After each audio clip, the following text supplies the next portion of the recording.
In one of my recent videos, I showed you my new home, and today I want to take you along as I am exploring my neighborhood. There's so much to do here, and with the weather in the spring, it's so fantastic to be able to be outside and ride the bike around and explore what there is. What I love is that I can actually get to the farmers market on Sundays, and I'm not only just buying vegetables there and fruit and produce, but also vegetable starts. Here I'm checking out what heirloom tomato starts they have, which are perfect to plant in my garden. And I am so ready and waiting for my tomato harvest, eating fresh tomatoes on just some homemade fresh bread. And I love that I can get all these interesting varieties that you typically don't get otherwise. So I'm taking those home with me, and I'm also checking out the farmers market for anything else. Sometimes I just love to see what there is because I don't like to necessarily come with a big shopping list. A huge shout out to Velotrik for sponsoring this video. As I've been settling into my neighborhood, I love exploring it in little ways, and my Velotrik Discover 3 has just been perfect for that. The Discover 3 is an all-rounder e-bike, which is super comfortable, long range, and powerful. If you're new to e-bikes, this will be a great choice. I've been using it to run my daily errands, to go to the grocery store, stop at the fabric store, hit up the farmer's market, and even the library. It's such a comfortable way to get around, especially with the Comfort Max system that gives me so much cushion that I don't really feel and loathe every bump and little speed bump in the road. It really brings together comfort, smart performance, and safety in a way that's just perfect for everyday life. And honestly, it's been a real case of less strain and more exploring. And especially with the gas prices being what they are right now, I love that I can just, for short trips, hop on it, and it's really eco-friendly and sustainable. If you're interested in learning more, be sure to check out the description box. It has all the details and the links and the promo code. And if you want to try it for yourself, you can find one of those 1,200 plus Velotrik dealers across the state and book a test ride. One of the things I love about my new place is its location. That's definitely one of the things it has going for it, because it's not only close to nature and really in a quiet neighborhood, but it's also really accessible and close to town. That's definitely a plus. And yes, I am dealing with my hair here. It's always a little bit something, but with a bike going that fast and people not being necessarily used to seeing bike riders or sharing the road with cyclists, I do feel like I do need a very good helmet. I'm on my way to the grocery store, and what I love about the design of this bike is that it's really low step through, which makes it easy to get on and off and very knee friendly.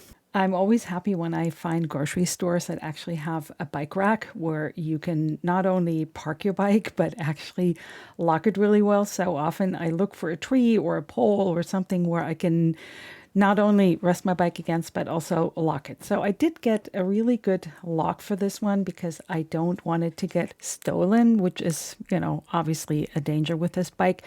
But what's even cooler is that it comes with an NFC card, and you can lock it and unlock it simply with that. And that's all you need for locking the bike. That's a really cool feature.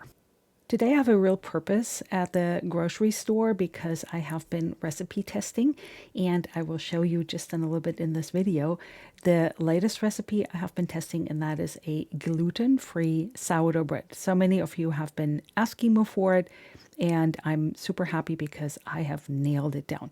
For that, I need an ingredient that isn't so common, that at least I thought I didn't have, but then I realized I had it, and that is buckwheat flour. Here it is. I bought a bag and then, like I said, realized I already had one at home, and it's really healthy and high in fiber and protein, so you can use it in other recipes too. Growing up in Europe, as a kid, I do not remember my mom driving us anywhere. She gave us good bikes. We would ride our bikes to school. We would ride our bikes to our afternoon activities. We would ride our bikes to our friends' houses.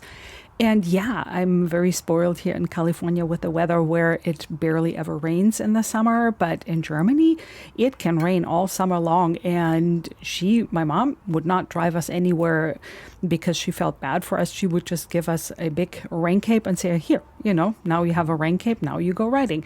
And I don't know, for some reason, I would have never even thought to ask. All my friends rode their bikes, and it gave me independence. And this is why I'm enjoying kind of going back to that. Of course, I have to say that in Germany, bike riding, just like in Holland, and I'm sure you have seen the many bikes that are locked up everywhere in the city, but it's a little bit easier with all the bike lanes. And I think that in this country, all these things are coming. You do want to be careful, but I have found ways that I can get around. And my next stop now is the fabric store. I have some projects, some crafts that I want to do, and I wanted to check out what this fabric store has. I'm just really super stoked that there is a fabric store in my neighborhood that I can easily get to. But again, with an e-bike, you don't get sweaty, you don't get out of breath, and it's very comfortable. You're still active, you're still riding, but it's a lot better than having to pedal the whole way. I always feel a little bit like a kid in a candy store when I go to the fabric store. This is really nice that I can keep my bike in my backyard. There is a little bit of a shelter place, but I also have a cover for it that I can leave it out and don't need to worry about it. This gate locks and it's safe in my backyard, and it's really accessible. Makes taking it out all the time really fun.